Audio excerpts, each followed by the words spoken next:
장수는 부럽지 않습니다. 단지 건강하게 산다는 것은 정말 부럽습니다. 우리는 모두 길게 사는 것보단 아프지 않게 살다 가기를 바랍니다. 하지만 여러분, 이런 말도 들어보지 않았나요? 건강은 타고나야 되는 거다. 타고난 수명이 제일 중요하다. 정말 건강은 유전자부터 타고나야 하는 걸까요? 2019년 뉴욕타임스 보도에 따르면 부모의 키는 당신 키의 80, 90%를 설명하지만 부모의 수명은 당신 수명의 3%만을 설명한다고 발표했습니다. 이처럼 최근 연구 결과를 보면 사람이 얼마나 오래 살지를 결정하는 데는 유전자보단 평소 생활 습관에 큰 영향을 받습니다. 하지만 세월의 무게로 방법을 알면서도 실천이 어려운 것도 사실입니다. 그래서 이번 영상에서는 오늘 바로 실천 가능한 6가지 생활 습관을 알려드리려고 합니다. 맨발로 걸으세요, 운동하세요와 같은 뻔한 행동이 아닌 의외로 모르는 기적의 장수 습관을 알려드리려고 합니다. 지금 이 영상을 보고 난 뒤 모두 다 해보겠다는 마음보다는 6가지 습관 중에 딱 1개만 가져가겠다는 마음으로 오늘 실천해보세요. 건강한 노후를 보내는데 많은 도움을 줄 거라 확신합니다. 좋아요와 구독 버튼 한 번씩 눌러주셔서 저에게 작은 운들을 모아주시면 감사하겠습니다. 지금부터 시작합니다. 첫 번째, 지금 입속에 침이 얼마나 있는지 확인한다. 나이가 들면 입냄새가 난다. 아무리 상냥하고 보기 좋은 미소를 지으며 재미난 이야기를 해도 입냄새가 나면 손자는 도망쳐 버린다. 그렇다고 가족이 집안의 어른인 고령자의 입냄새를 지적하기는 쉽지 않다. 고령자는 가족들이 왠지 자신을 피한다고, 싫어한다고 생각해 소외감을 느낀다. 나이가 들면 입냄새가 나는 이유는 뭘까? 입냄새의 원인은 85%가 입안에 있다. 나이가 들면 침의 분비가 줄어서 입냄새가 난다. 입냄새는 늘 있기 때문에 본인은 쉽게 알아채지 못한다. 다른 사람의 집에 가면 독특한 냄새가 날 때가 있는데 그 집에 사는 사람은 모르는 것과 같다. 그래서 자신은 입냄새가 별로 나지 않는다고 생각하지만 60세가 넘으면 43%가 입냄새를 풍긴다. 일단 자신의 입냄새를 확인해보자. 컵만 있으면 된다. 컵에 대고 숨을 내쉰 뒤 손으로 입구를 막는다. 그러고 나서 코로 신선한 공기를 들이쉬고 하하고 숨을 내쉰 다음 컵에 공기를 코로 들이쉰다. 과연 어떤 냄새가 날까? 침은 소화를 도울 뿐 아니라 입안을 깨끗하게 해준다. 침이 줄어서 입안이 건조해지면 음식물 찌꺼기와 세균을 씻어내지 못한다. 침은 약 99%가 수분이다. 이 수분이 입안을 흐르면서 음식물 찌꺼기 등을 씻어준다. 음식물 찌꺼기 등이 쌓이면 냄새가 난다. 또 혀에는 설태라는 것이 낀다. 혀의 표면이 하얗게 또는 노랗게 되는 증상이다. 침이 부족하면 설태가 생기기 쉬워 냄새를 발생시킨다. 나이가 들면 침의 분비가 줄어 입안의 음식물 찌꺼기나 치주염균을 제거하지 못해 치주염이 심해진다. 흔히 달걀 썩는 냄새로 비유되는 악취가 발생한다. 치주염이 악화되면 입냄새를 유발할 뿐 아니라 치아를 지탱하는 뼈까지 녹인다. 침을 나오게 하는 먹거리로는 레몬과 매실이 좋다. 레몬을 먹는 장면을 상상해보자. 입에서 침이 나오는 게 느껴질 것이다. 시다는 느낌이 침의 분비를 촉진한다. 과일도 입냄새 예방에 효과적이다. 파인애플과 파파야에는 단백질을 분해하는 파파인이라는 효소가 들어있다. 파파인은 입속 단백질을 분해해 냄새를 억제시킨다. 키위에 들어있는 액티니딘도 같은 효과가 있다. 사과는 천연 칫솔로 불린다. 신맛도 있어서 침이 나오기 쉽고 식이섬유가 풍부해 베어 먹을 때 이를 깨끗하게 해준다. 사과의 폴리페놀도 입냄새 예방에 효과적이다. 과일만이 아니다. 감칠맛은 침 분비를 자극하고 침의 양을 늘려주므로 감칠맛 나는 음식을 먹으면 입냄새 예방에 도움이 된다. 감칠맛 성분인 글루타민산은 다시마, 멸치 등을 우려낸 막국물에 들어있다. 식사 후에 녹차를 마시는 것도 효과적이다. 호흡 방식도 입마름에 영향을 준다. 또한 당신은 지금 코로 숨을 쉬는가, 입으로 숨을 쉬는가? 입으로 숨 쉴 때가 많으면 입냄새가 심해진다. 코로 호흡하면 코를 통해서 입 그리고 폐로 공기가 흘러 들어간다. 공기가 건조해도 일단 코를 통함으로써 습기가 생기므로 입은 그다지 건조해지지 않는다.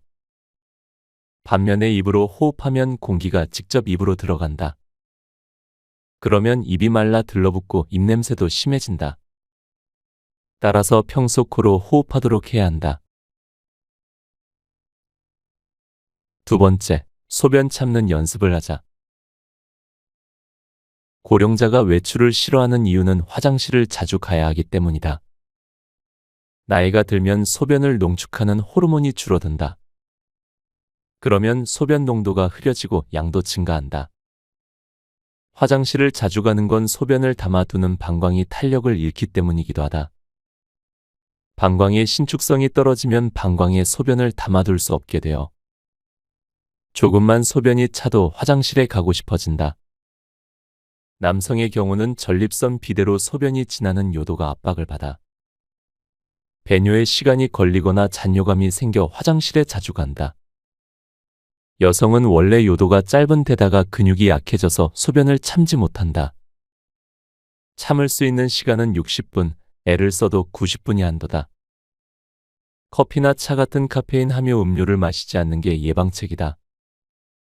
밤중에 소변이 마려워 잠이 깬다면 특히 주의하자. 긴장해도 화장실에 가고 싶어진다. 지금부터는 화장실에 갈 수 없다고 생각하면 오히려 화장실에 가고 싶어진다.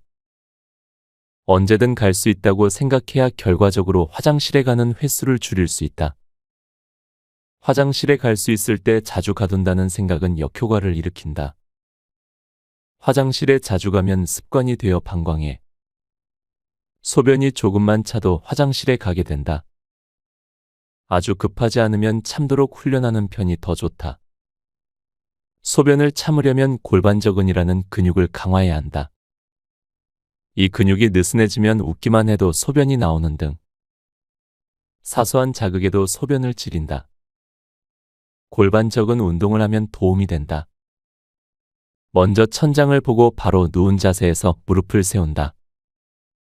숨을 내쉬면서 고환이나 질, 항문에 힘을 주어 조이고 5초간 유지한다.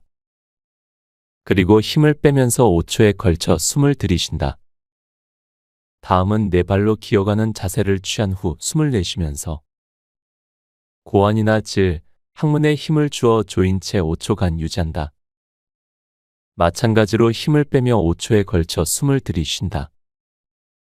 몸의 바깥쪽이 아니라 안쪽에 힘이 들어가도록 신경 쓰자. 이 운동을 하면 요실금뿐 아니라 변실금도 줄어든다.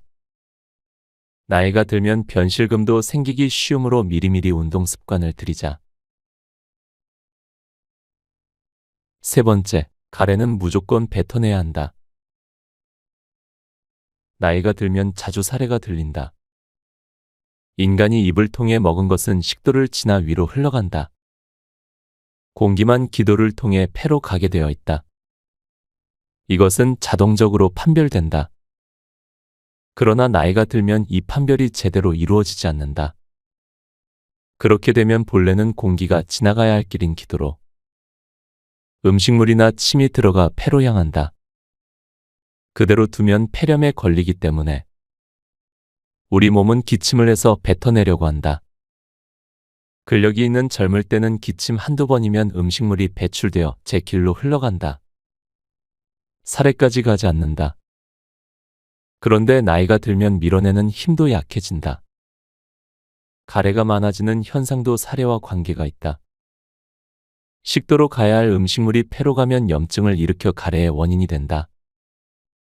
가래는 더럽기도 해서 밖으로 뱉어내기를 꺼리는데 가래를 뱉는 것은 중요하다.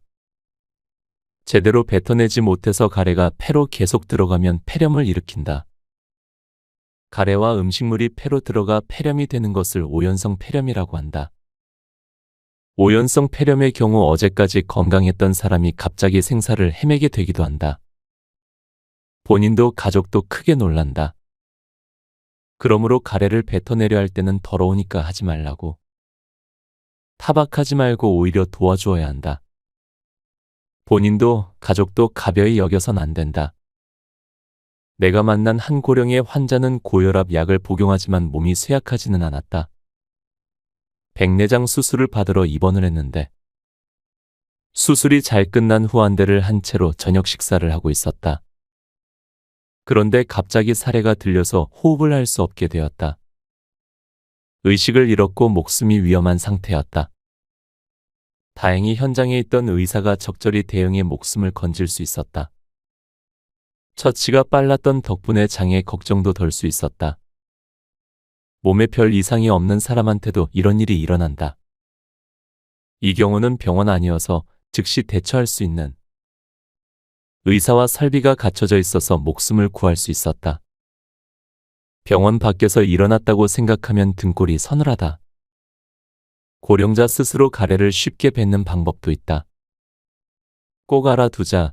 먼저 코로 숨을 들이마신 다음 소리를 내지 말고 하타타타고 가쁜 숨을 세고 빠르게 내쉰다. 그럼 가래가 한 번에 올라온다. 그런 다음 3회 정도 기침을 하면 가래가 쉽게 나온다. 음식을 먹었을 때 살에 들리지 않도록 조절하는 힘이 어느 정도인지 알아보는 방법이 있다. 30초 동안 침을 삼켜보자. 젊은 사람은 평균 7.4회, 고령이어도 5.9회 가능하다. 침을 2회밖에 삼키지 못한 경우는 살에 들리지 않도록 조절하는 힘이 약하다고 할 수 있다. 그래서 트레이닝을 통해 단련해 둘 필요가 있다. 먼저 혀를 단련하는 방법이다. 혀를 입천장에 밀어붙여서 힘을 주며 3초간 유지했다가 힘을 빼는 운동을 10회 실천한다. 아침, 점심, 저녁 각각 10회씩 한다. 또 심호흡과 호흡근을 단련해 호흡 상태를 좋게 유지하는 것도 효과적이다. 호흡근이란 호흡에 관계하는 폐 주위의 근육으로 이곳을 단련하면 호흡을 편하게 할 수 있다. 호흡근 단련은 매우 간단하다. 코로 3초에 걸쳐 공기를 들이마시고 6초 동안 입으로 내뱉는다. 촛불을 끄듯이 내뱉는 것이 요령이다. 펑퍼짐하게 내뱉지 말고 목표물을 향해 내뱉는다. 입이 오므라들기 때문에 폐 주위의 근육의 압력이 가해지는 것을 느낄 수 있다.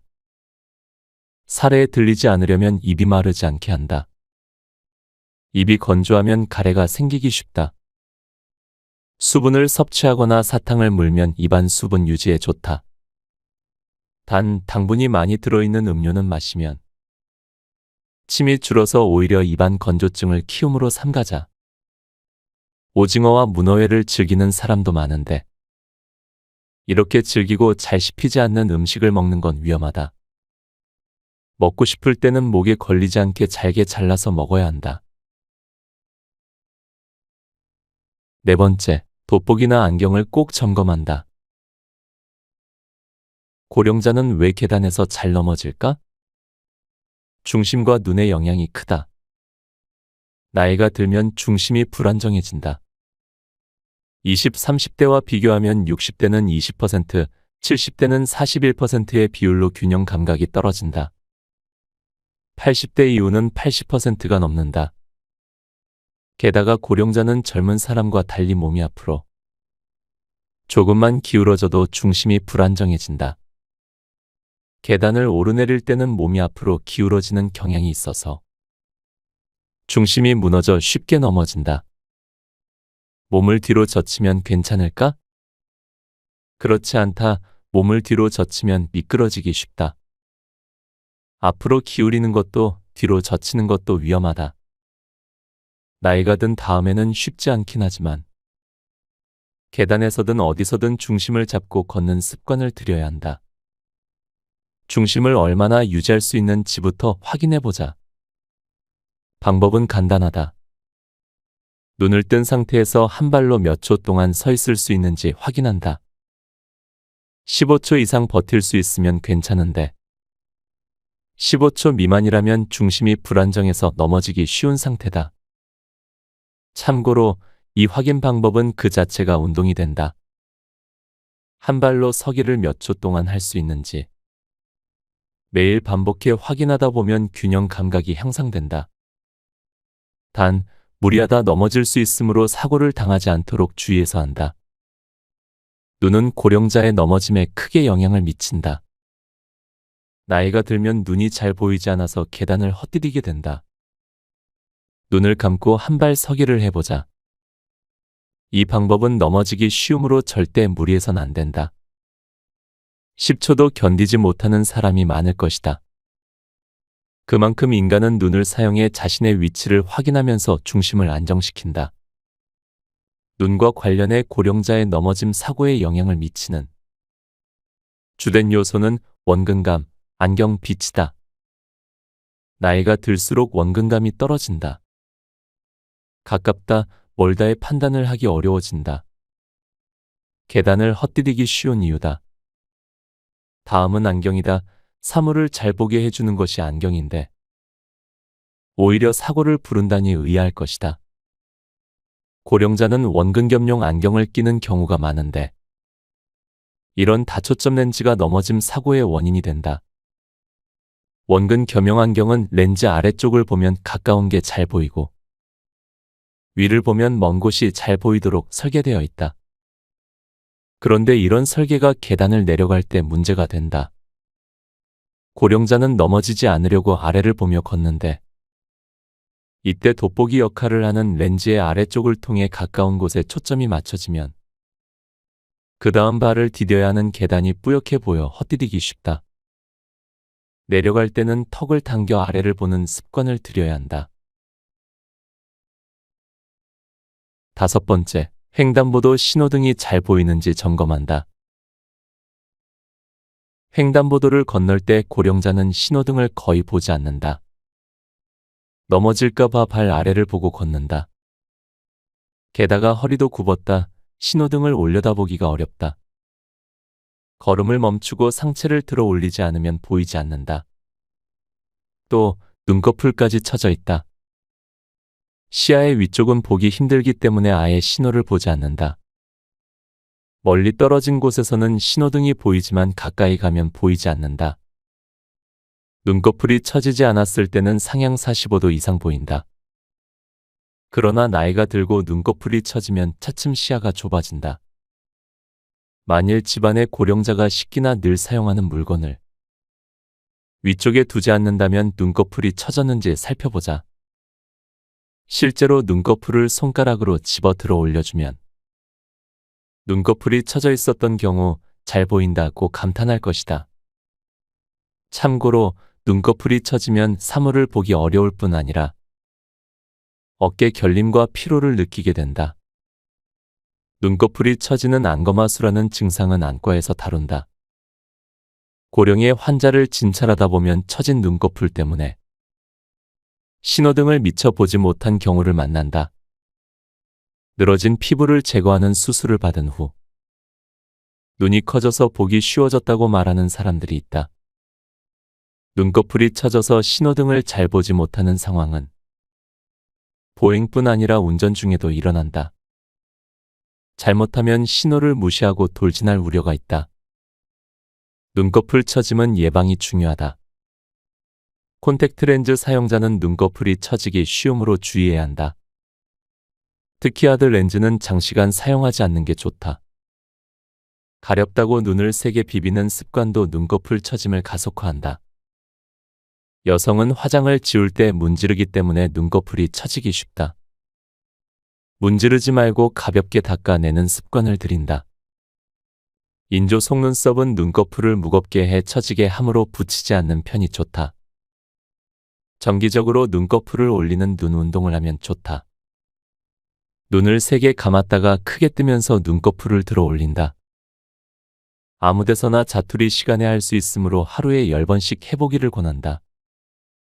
본격적인 해결을 원하면 수술을 고려해 볼 수 있다. 안과와 성형외과에서 다루는데 우선 안과 전문의와 상담하자. 6번째, 보청기 사용에 익숙해지자. 나이가 들어 성격이 나빠졌다고들 생각하는데 나빠진 것은 성격이 아니라 청력이다. 고령자는 소리를 불쾌하게 느낄 때가 있다. 아이의 목소리나 개 짖는 소리는 당신이 느끼는 것보다 훨씬 불쾌하게 인식한다. 그래서 어린이집이 들어서는 것을 반대하거나 어린아이의 목소리가 시끄럽다고 타박하는 것이다. 어린이는 보물인데 어떻게 그럴 수 있느냐. 역시 노인은 깐깐하다 등의 말을 하는데 고령자의 불쾌감을 이해해야 한다. 눈에 넣어도 아프지 않을 만큼 사랑하는 손주여도 마찬가지다. 손주가 아무리 귀여워도 오랜 시간 소리 지르고 울면 버럭 화를 내는 경우도 생긴다. 고령자는 고음역의 소리를 잘 듣지 못하지만 고음역이라 하더라도 일정한 음량을 넘으면 갑자기 시끄럽게 느낀다. 70세 이상에서는 70%가 넘는다.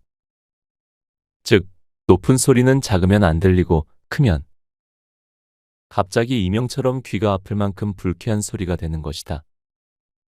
불쾌한 소리라고 하면 쉽게 상상이 가지 않을 텐데 금속과 금속을 문지르는 소리나 칠판을 손톱으로 긁는 것처럼 삐끼하는 날카로운 소리를 상상하면 된다. 소리 전반이 듣기 어려워지고 고음역의 불쾌감을 느끼는 현상도 난청이 될수록 강하게 일어난다. 어린이나 동물의 울음소리를 시끄럽게 느끼는 고령자가 있다면 수고와 비용을 들여서라도 방음을 하는 게 좋다. 방음벽 두께를 2배로 하면 소리 발생원으로부터 2배 멀어진 것과 같은 효과가 있다. 공사를 할 수 없다면 천등으로 장벽을 치는 것만으로도 방음 효과를 줄 수 있다. 난청이 있으면 치매에 걸리기 쉽다. 난청인 사람은 그렇지 않은 사람보다 6.8세 더 나이를 먹은 것과 같다. 3년 이내에 간병이 필요하거나 사망할 확률이 2에서 3배가 된다는 연구 결과도 있다. 인간은 많은 정보를 시각을 통해 얻지만 청각으로 들어오는 정보도 상당하다. 그런데 귀가 잘 안 들려서 정보가 차단되면 어쩔 수 없이 주위와의 소통이 줄고 마트 점원이 말을 걸어도 귀찮게 느껴진다. TV와 라디오에서 무슨 말을 하는지조차 잘 알아들을 수 없으니 고독감이 증대된다. 이런 이유로 노화가 촉진된다. 상태에 따라 다르지만 노인성 난청의 경우는 보청기를 사용하면 비난청인과 비슷한 수준으로 들을 수 있기 때문에 일상의 불편함도 줄고 치매에 걸릴 확률도 낮아진다. 안경의 경우는 끼는 순간 잘 보이지만 보청기는 익숙해지기까지 시간이 걸리기 때문에 선호하지 않는다. 대부분 안경과 같은 기대치를 가지고 보청기를 구입하므로 돈을 주고 샀는데 쓸모가 없는 상황이 되어버리는 것이다. 그럼 어떻게 해야 보청기에 익숙해질까? 먼저 구입한 곳에서 자주 보정을 받는다. 평균 5, 6회 정도는 보정이 필요하다, 귀찮다고 생각되겠지만 값이 비싼 만큼 최대한 이용하는 것이 좋다. 또 단계별로 사용하는 것이 좋다. 보청기를 끼고 바로 밖으로 나가지 말고 우선은 조용한 실내에서 소리를 들어본다. 그 다음은 1대1로 대화할 때 사용한다. 두세 사람이 대화하는 자리가 익숙해졌을 때 밖에서 사용한다. 이렇게 하면 보청기를 효과적으로 사용할 수 있다. 보청기는 고액이다. 저렴한 것도 수십만 원, 비싼 것은 수백만 원이나 한다. 구입을 주저하는 이유다. 이비인후과 검진 결과가 일정 기준을 충족할 경우 장애요급 이상 보청기를 10%의 가격으로 구입할 수 있다. 보조금이 나온다는 사실을 아는 사람은 난청자 중에서도 9% 정도밖에 안 된다. 반드시 주위 사람에게 알려주자. 우리나라는 보건복지부에서 청각장애인에게 보청기 보조금을 지원한다. 곁에 두고의 짧은 생각. 최근에 위 대장 내시경을 받았습니다. 처음에는 애써 괜찮겠지라는 생각이 들었지만 내시경 날짜가 점점 다가올수록 설마라는 생각이 들기도 하더군요. 다행히 몇 개의 용종 제거만 했고 상태도 괜찮았습니다. 그때 느꼈습니다. 건강한 몸은 언젠가 한순간에 나빠질 수도 있겠구나. 그리고 그게 나일 수도 있고 아끼는 사람이 될 수도 있겠구나. 나이가 들수록 건강에 대해 더 생각하게 됩니다. 내 몸뚱아리지만 누군가에게는 아빠가 될 것이고 누군가에게는 한 배우자가 될 것입니다. 제가 어떤 건강한 유전자를 갖고 태어났는지는 모릅니다. 하지만 저는 제가 모르는 유전자 탓을 하기보다는 제가 할 수 있는 건강 습관을 조금씩 유지하려고 합니다. 오늘 하는 습관이 곧 나를 뜻하기도 하니까요. 여러분도 오늘 하루 몸도 건강하시고 마음도 건강한 하루를 보내셨으면 합니다. 오늘도 책 곁에 두고와 함께 해주셔서 감사합니다. 좋아요와 구독 버튼 한 번씩 눌러주셔서 작은 행운들을 모아주세요. 책, 노년의 부모를 이해하는 16가지 방법을 읽고